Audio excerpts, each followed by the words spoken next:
A Scotland legend hangs up his gloves, the League Cup action continues, and it's World Cup final weekend.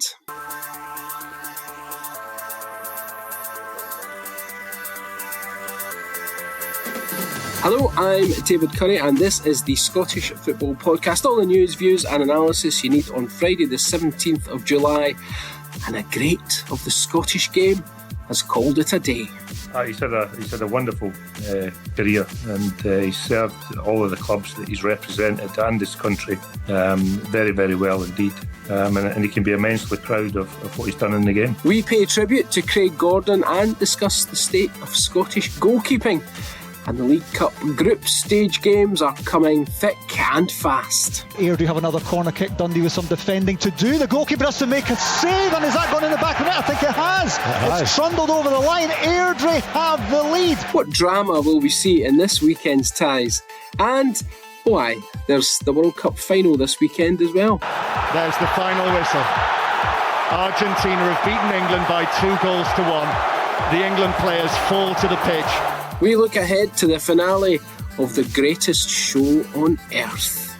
The Scottish Football Podcast from BBC Sports Scotland. Morning, folks, and welcome to the podcast. Joining me today are the irrepressible Rory Loy, man of many clubs, including Dundee, Falkirk, and of course St Mirren, and Cammy Kerr, currently plying his trade with Livingston and signed on for another year, Cammy? Yeah, delighted Happy to be there. days. So, Lots to look forward to. Yeah, another exciting season, new head coach.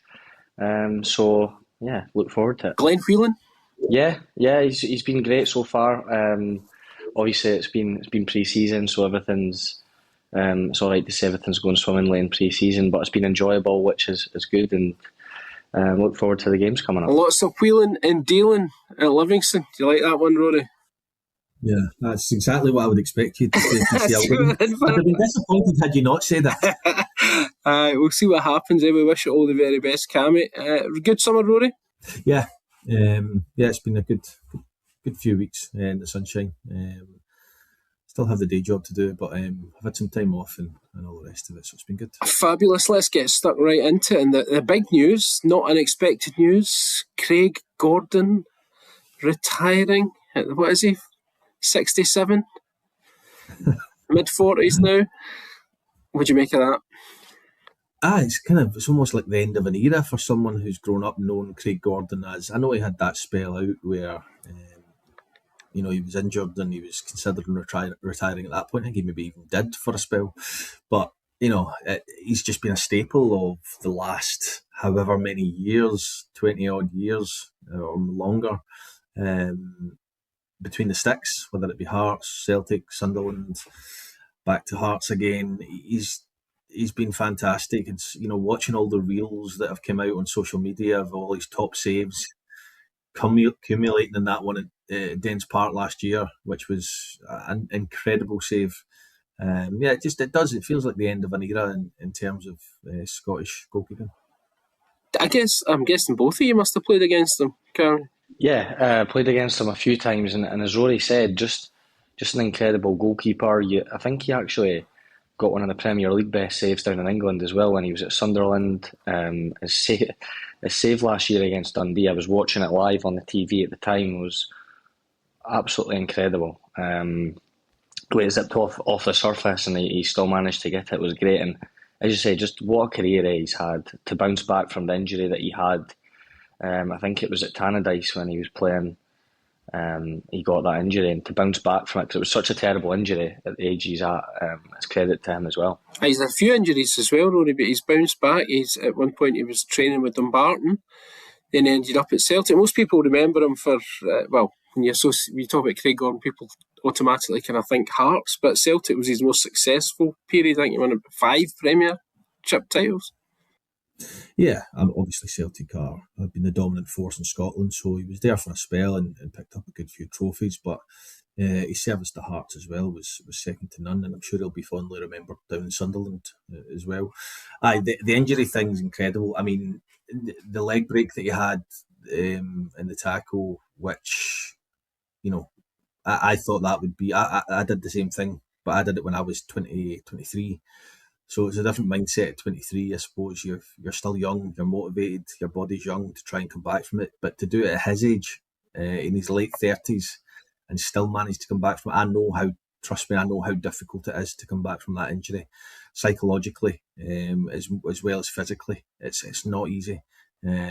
Just remind the listeners what the injury was. It was a double leg break. It was a tib fib, we called it. So basically, broke your tibia and your fibula. So the shin bone just snaps basically. So it needs to heal, and then obviously your whole biomechanics, the way you walk, the way you move, the way you do everything, it just changes. So I needed, orthotics in my shoes basically to change and adapt to the way I now move differently, and there's just so many different layers to it. I won't bore you any further with that type of thing, but You put me off my breakfast.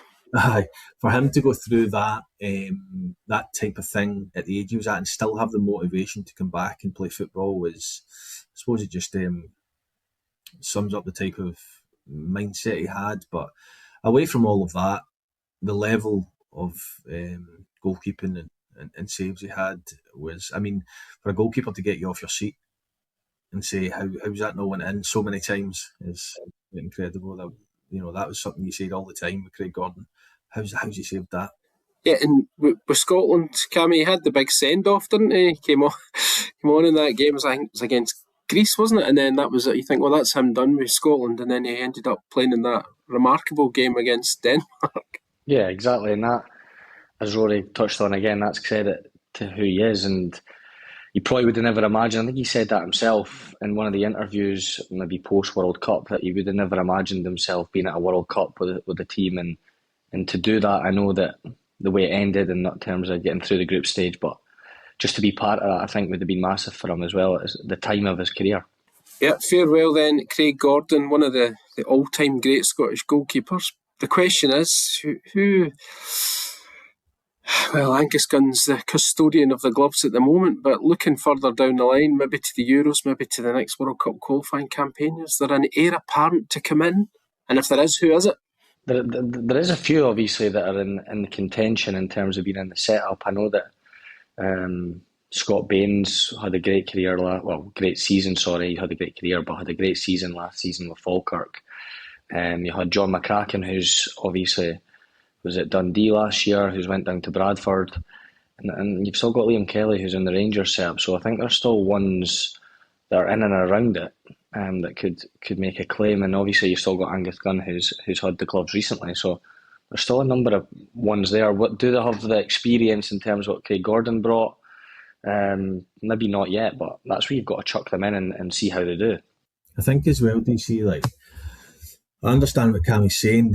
They don't have the experience, but ultimately they don't have the quality of Craig Gordon, and that's no slight on any of those goalkeepers. Craig Gordon was phenomenal, and if he decided to stay on, then he probably would have been able to play for another season. But I think that historically we have always had a good goalkeeper, whether it be Andy Gorham, whether it be playing at the top level, Alan McGregor, David Marshall, Craig Gordon. We have always had a really good platform and base in which to build our defence. The names that Cammy reads out are good, decent goalkeepers, but they're not superstar names like we've been used to.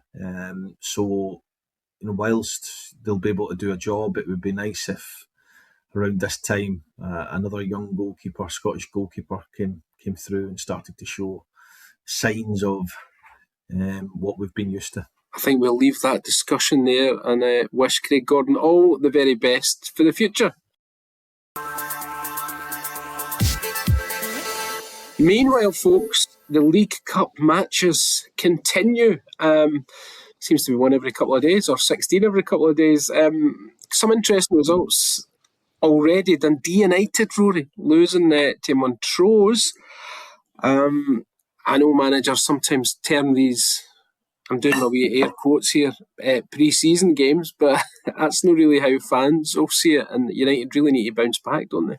They do, and listen, I completely understand that you need to rotate your squad. You need to give players minutes, and you need to get as many of your players up to speed as you can before I'll do my air quotes now, real stuff starts. But what I would say is, DC, is that ultimately the way I see it is, if you, as a Dundee United, manage to top your group, you get seeded, and then you get a favourable draw in the following round, you're not far away from Hampden. And now, that is a positive in a number of ways. If you can take care of business at this stage, then if you have a sticky start to the season, and football's so reactive these days, it's so knee-jerk, if you can say that you're in a quarter-final, a semi-final, that keeps the momentum going, that keeps the belief. If you have a good start to the season, it just adds to that. And I think that if you do have a degree of pressure on you come the first 5-6 games of the season, because not everybody can start the season well, but you can turn around and say, look, we're in a semi-final or a quarter-final. I think you've got to take care of business at this stage. I really do. I do understand the need for minutes and people saying it's pre-season, but I think there's a huge onus. There should be a huge onus from the teams in the top flight to win, regardless of how they do it. If you can share your minutes and win, great. If you have to sacrifice somebody getting a few minutes to get the win, then win. I know it's not ideal, and I know it is pre-season, and I know you have to consider other elements, but ultimately you just don't get enough time these days in your job to take that risk. Cammy, you won't consider it pre-season, do you? You're in the thick of it already. You've got a big game, probably the tie of the weekend. You're playing Partick Thistle, an old championship clash.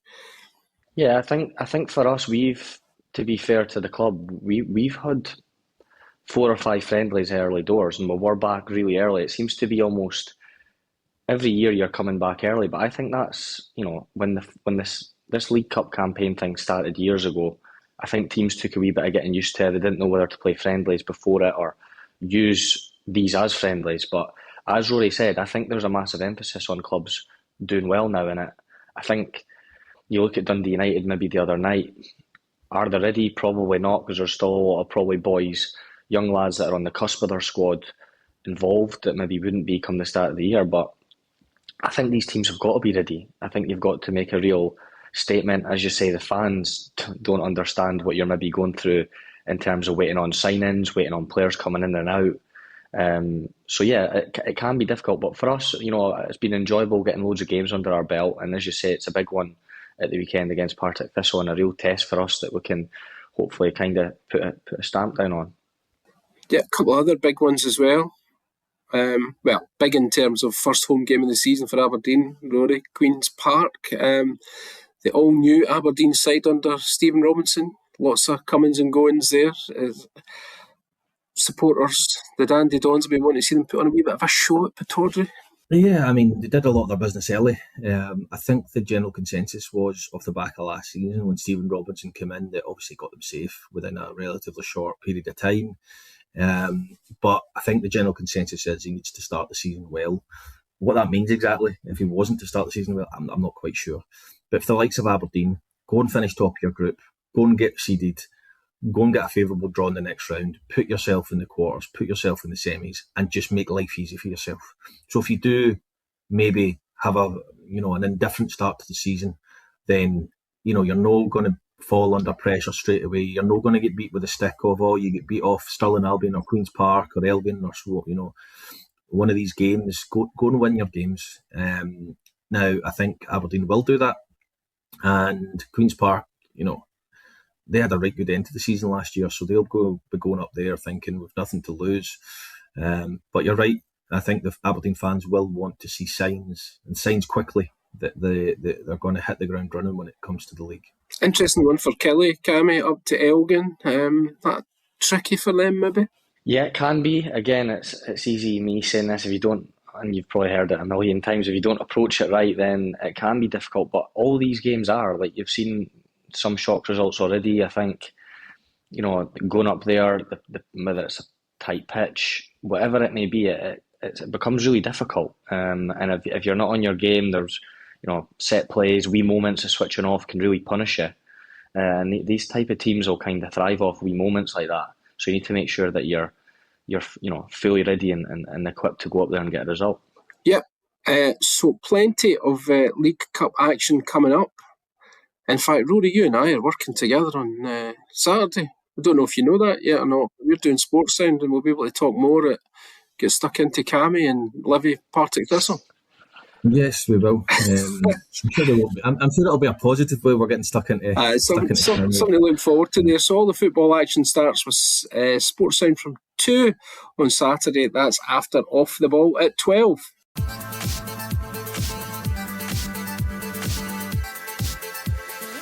Right, it's not quite the League Cup, but it's the World Cup final. Maybe something else for us to look forward to after all that League Cup action. It's Spain versus Argentina on Sunday. We'll get whipped up into a frenzy after watching England-France. Can you be bothered with that, Cammy? In the third place, the bronze medal match. No, I don't know if I'll even watch it. I think, to be fair, it must be difficult for the players as well to get themselves motivated for that game. Even the disappointment of midweek, so it must be difficult for them. But I'll maybe tune in with my France scarf on. Yeah, I think Thomas Tuchel will be seeking refuge in Scotland, Rory, after the backlash. All hell's been rained upon him from the pundits and punters. Yeah, I mean, to be honest, I mean, we can be guilty of going over the top at times, especially straight after a result or a defeat, especially. But I have to say, sitting watching the game at 1-0, the game was fairly even. You score after 55 minutes. England probably were the better team at the start of the second half. Really good goal, and then they're unrecognisable for the next 35 minutes. They just complete shift in mindset to the point where I genuinely think they were just waiting to get beat. I don't think any of those players believed with half an hour to play that they could do it. But as the game went on and they had players camped in their own box and the substitutions were made, I'm watching that game going, it's a matter of time. It would take 10, 15 minutes to go. I think every single Argentina player believed they would score, and I think every single England player believed they would concede. And as soon as it went 1-0, they were never getting to extra time. It was a capitulation of mentality. It really was. After they showed unbelievable character and mentality in the last couple of games, I thought in no way, shape or form did they have any belief I couldn't believe what I was watching. You do a bit of coaching, Cammy, don't you? As a coach, a would-be manager of the future, and as a current defender, what did you make of proceedings there?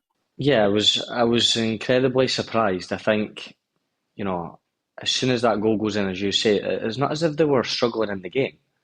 They were picking off Argentina almost. They had comfy possession.